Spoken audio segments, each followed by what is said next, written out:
Welcome to my channel. Chennai வெறும் நகரம் மட்டுமல்ல, அது நம்பிக்கை மையம்.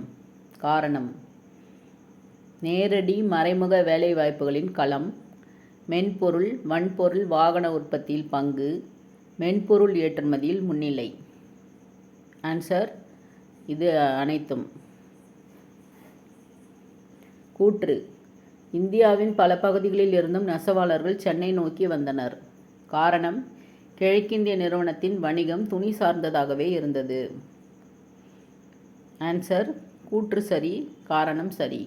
பொறுத்துக: திருவல்லிக்கேணி ஆறு, கூவம், பக்கிங்காம் கால்வாய், மாவலிபுர செலவு, பல்லாவரம், கல்கோடரி, எழும்பூர் அருங்காட்சியகம்.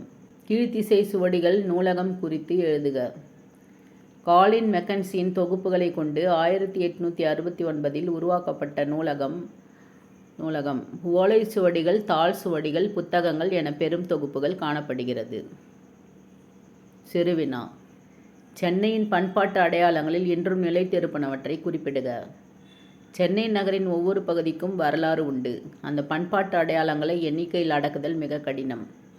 இந்திய சாராசனி கட்டடக்கலை பாணியில் கட்டப்பட்ட கட்டடங்கள் இன்று சென்னையின் பழமையை பறைசாற்றுகின்றன.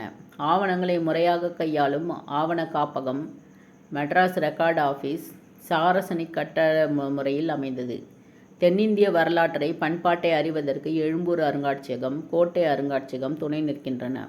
இந்தியாவின் பொது நூலகம் கன்னிமாரா நூலகம் நவீனமாக வளர்ந்து வரும் பெரிய நூலகம்.